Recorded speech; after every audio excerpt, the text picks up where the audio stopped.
Hey guys, what's up? And welcome back to the Magic Minds. Well, today it's just Magic Mind.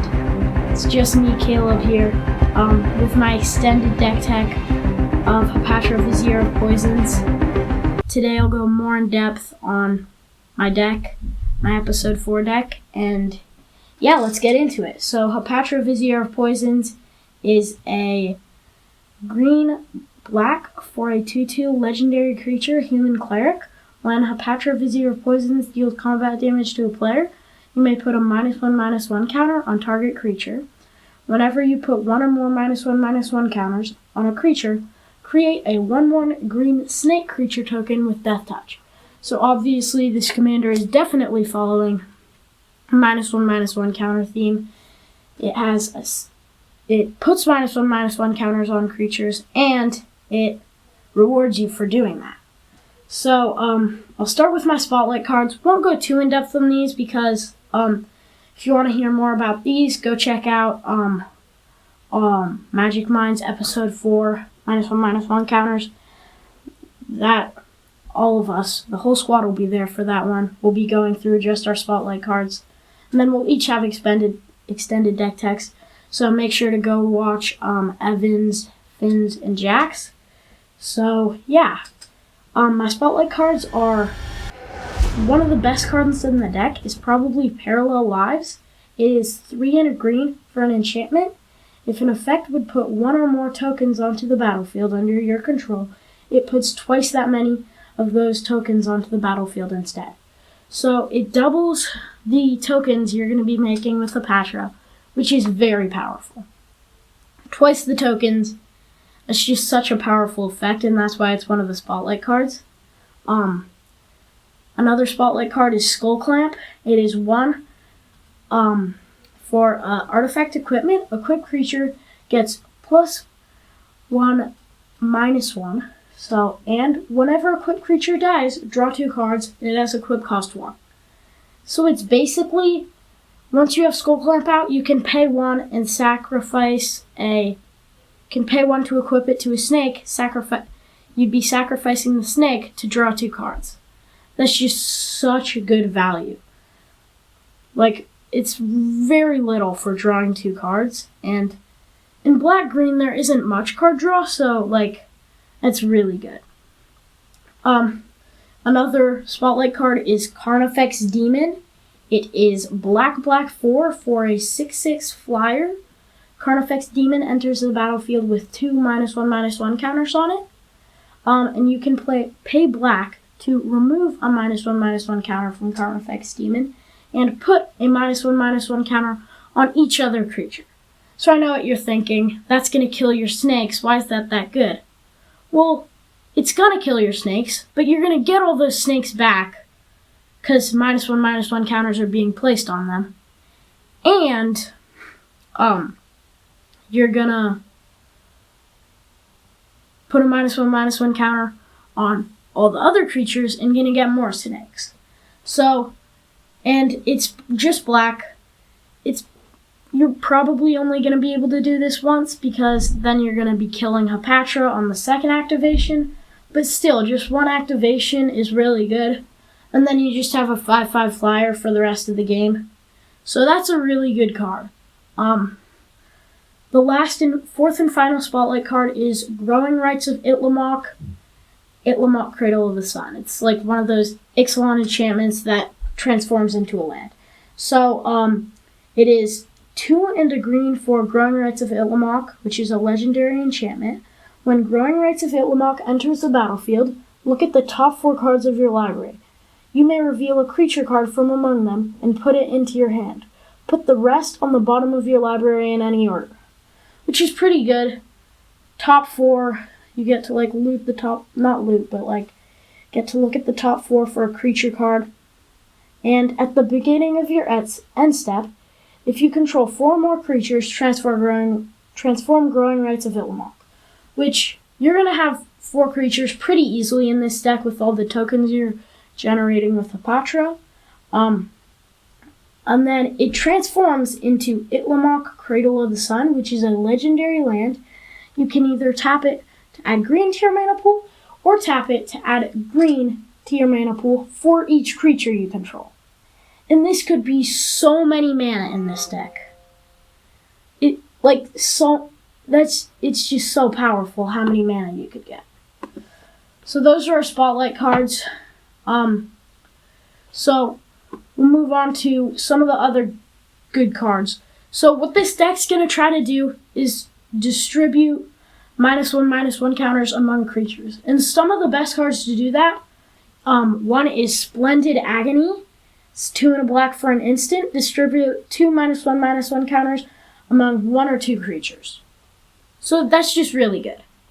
3 mana, 2 -1/-1 counters, you're ticking down their power, and 2 snakes. Straightforward and just plain good card. Another one is Obelisk Spider, which is 1 black-green for a 1/4 creature spider with reach. When it deals combat damage to a creature, put a -1/-1 counter on that creature. Whenever you put 1 or more -1/-1 counters on a creature, each opponent loses 1 life and you gain 1 life. So not only is this going to be able to distribute -1/-1 counters, but it also gives you a payoff for your -1/-1 counters. They're not going to want to attack you anymore because then you block with your Obelisk Spider, get them a -1/-1 counter, make a snake, and gain a life, and they lose a life. So that's really good. So next, we have some mana dorks that are like have some -1/-1 counter synergies because like mana dorks are just super good in Commander. And if they have -1/-1 counter synergies, they're just perfect for this deck. And there actually are a few that are. We have Devoted Druid, which is 1 and a green for a 0/2 creature elf druid. You can tap it to add green, and you can put a -1/-1 counter on it, on Devoted Druid, untap it.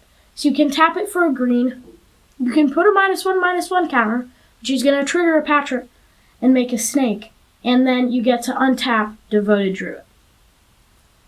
So, yeah, that's a really good card. It's limited to 2 activations, which is okay, but it's still worth it, I'd say. Another one is Channeler Initiate, which is green and 1 colorless for a 3/4.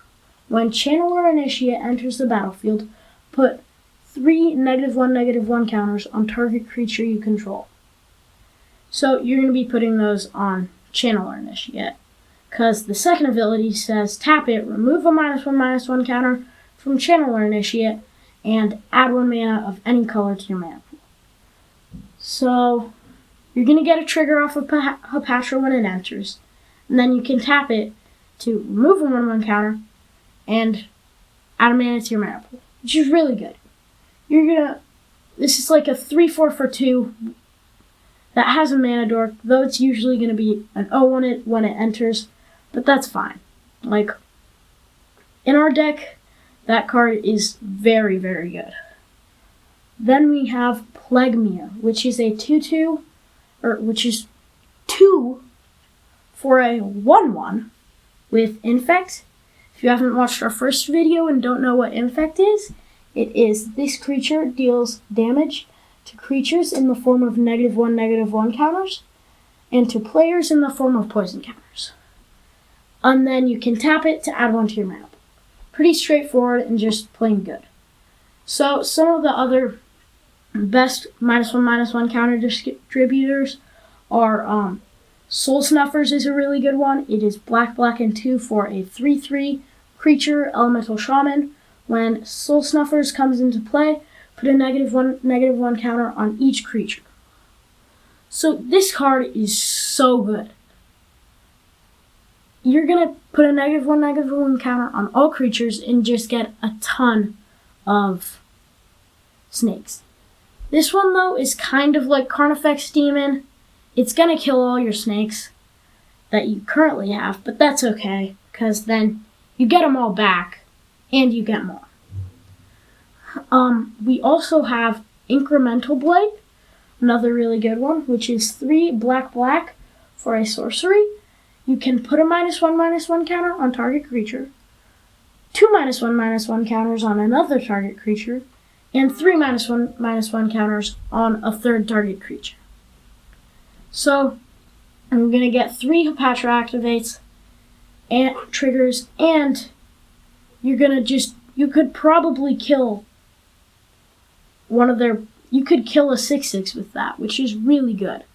Like, that card is one of the best cards in the deck. Like, it's not only -1/-1 countering their permanents, but it has a good chance of killing a big board presence that you need to get rid of. So another really good one is Viridian Corruptor. It is 1 green for a 2/2 Elf Shaman with Infect, and when it enters the battlefield, destroy target artifact. Which, it's just good. It's a piece of removal attached to a creature that has Infect, so it can put -1/-1 counters out. So obviously, like, that's just plain good. One of the best cards in the deck, I'd say. We also have Midnight Banshee, which is 3 black for a 5/5 with Wither. At the beginning of, Wither is this deals damage to creatures in the form of -1/-1 counters. So like Infect, except the poison counters part, so not quite as good, but Wither creatures tend to have more upsides. Like Midnight Banshee, for example, has also, at the beginning of your upkeep, put a -1/-1 counter on each non-black creature. So this one's really good. The snakes Hapatra is making are, I believe, they are green. So, yeah. So it would still kill those, but it's still like Soul Snuffers and Carnifex Demon. You're going to get them back, so it's fine. And it's not going to put a -1 counter on Hapatra, or a good percentage of your creatures are going to be black. So that's an upside. Yeah. So another thing this deck's going to be trying to do is proliferating. If you saw my first deck in episode 1, which was Infect, go check that out if you haven't seen it. It was a Rolesque Apex Hybrid Proliferate deck. So in this deck, you can proliferate not only poison counters with Proliferate, but -1/-1 counters too. So that's why it's super good in this deck too. So one of the best Proliferate cards is Yawgmoth Thran Physician, which is 2 black for a legendary creature, Human Cleric. It is a 2/4, and it has protection from humans, even though it's a human.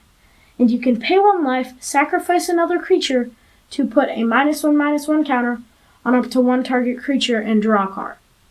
So, you could pay a life, sacrifice a snake to put a -1/-1 counter on something and draw a card. And you're going to get that snake back when you put the -1/-1 counter on it. So it's basically paying 1 life to draw a card and put a -1/-1 counter on something, which is really good in this deck. Not just in this deck, in any deck. But Yawgmoth's even better in this deck because you're just going to sacrifice a snake and get that snake back. And then it can also, the main ability is black, discard a card, and proliferate. So this is just so good. If you've played like Soul Snuffers the turn before, or one of those things that puts up -1/-1 counters on everything, you're going to get a ton of snakes. And since your snakes aren't going to have -1/-1 counters on them, because that's impossible, they won't die. Which is really good. Another great Proliferate card is Grim Affliction, which is 2 and a black, put a -1 counter on target creature, then proliferate. Very straightforward and very good. One very good card, this card's so good. It's Contagion Engine. It's 6 for an artifact. When it enters the battlefield, put a -1/-1 counter on each creature target player controls. So already, that's really good. And you can pay 4 and tap it to proliferate, then proliferate again. So you're gonna, by playing this once and then activating the ability, you're gonna get so many snakes. Another great card for getting snakes and distributing proliferating is Evolution Sage, 2 and a green for a 3/2. Whenever a land enters the battlefield under your control, proliferate. This card, we had a debate in our first episode, which was better, this or Inexorable Tide. I still think this is better. It's just so good. So, one thing this deck needs to have is more -1/-1 counter payoffs. So obviously Hapatra is, but like the more -1/-1 counter payoffs, the better. So we have Blowfly Infestation is one. It is 2 and a black for an enchantment. Whenever a creature is put into a graveyard from play, if it had a -1/-1 counter on it, put a -1/-1 counter on target creature. So whenever a creature with a -1/-1 counter dies, you put a -1/-1 counter on another creature. So that card's really good. If you kill a creature, if you get enough -1/-1 counters on target creature to kill it, then you just get another -1/-1 counter. It's just great. So another card is Necroskater, which is 1 black for a 1/4 creature elemental. Doesn't really look like an elemental. It has Wither. This deals damage to creatures in the form of -1/-1 counters, as I already said. And whenever a creature an opponent controls with a -1/-1 counter on it is put into a graveyard, you may return that card to play under your control. This card's broken. Like, it's Blowfly Infestation, but instead of distributing another -1/-1 counter, you steal the creature into play under your control. That's just so good. Another card is Vati Ildal. It's the second commander I've had. I've had Evan's commander, Yawgmoth, and now Finn's commander, Vati Ildal too. They're just really good, even not as generals. So it is 2 black-green for a 3/3 Summon Legend. It's a pretty old card. You can tap it, target creatures, base power or toughness becomes 1 until end of turn. So, if the creature has a -1/-1 counter on it, you activate Vati, and it just kills the creature. It straight up kills the creature. It's just really good. A good piece of removal. Yeah. So, another pretty good card is Generous Patron. It is 2 and a green for a 1/4. When Generous Patron enters the battlefield, support 2. Put a +1/+1 counter on each of up to 2 target creatures. And whenever you put up 1 or more counters on a creature you don't control, draw a card. So this rewards you for putting -1/-1 counters on your opponent's creatures by letting you draw cards whenever you do so. It's just a good value engine, and I would be stupid not running it. So, another great card is Flourishing Defenses. It is 4 and a green for an enchantment. Whenever a -1/-1 counter is placed on a creature, you may put a 1/1 green elf warrior creature token into play. So, it's basically Hapatra, but with elves, which is really good, because just really the more tokens, the better, as you'll see. Okay, these 2 cards are 2 of the best cards in the deck. So, we need token payoffs. What are you going to do with all these tokens? And there are some pretty sweet things you can do with them. One great card is Craterhoof Behemoth. It is 5 green for a 5/5 creature beast with haste. When it enters the battlefield, creatures you control gain trample and get +X until end of turn, where X is the number of creatures you control. So late game, you've got a ton of snakes. You play Craterhoof, and say you have 15 snakes. All your 15 snakes are each now 16 trample snakes. you're going to swing out at someone and you're going to kill them. You might even be able to kill a few people with that. It's just such a good card in most green decks. Another token payoff is, these aren't really token payoffs, but payoffs for having a lot of creatures. Beastmaster Ascension, which is 2 and a green for whenever a creature you control attacks, you may put a quest counter on Beastmaster Ascension, and as long as Beastmaster Ascension has 7 or more quest counters on it, creatures you control gain +5/+5. So, you're gonna have to swing a bunch of times to get this to work.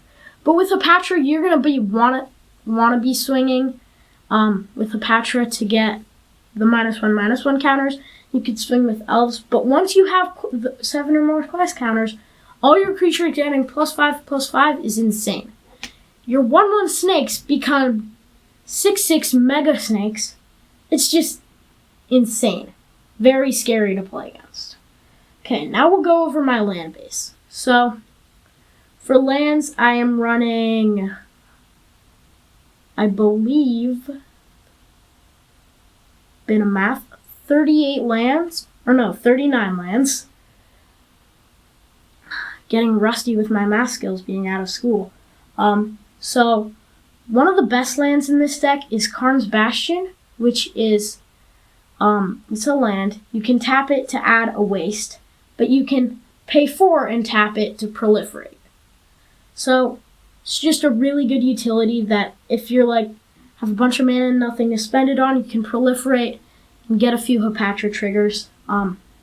Running Tainted Wood, which is a land, and you can tap it for waste, or you can tap it for black or green to your mana pool. Activate this ability only if you control a swamp, which in a green-black deck, you're going to almost always control swamps, especially since I'm running 16 of them. Another card is Command Tower, which is a commander staple. Can tap it, add 1 mana of any color in your commander's color identity, which is just, it's just good. We have Golgari Rot Farm, the last non-basic land. Enters the battlefield tap. When Golgari Rot Farm enters the battlefield, return target land you control to its owner's hand. So, and then I'm running 16 swamps and 18 forests to round it out. So, this deck it's just good. Hapatra, I feel like, is, when it comes to -1/-1 counters, it's the best commander out there, and I think I made a pretty good deck with it. Make sure to go watch Evan, Finn, and Jack's extended deck techs. They'll be explaining some pretty sweet decks too. And stay healthy, and as always, keep magic on your mind.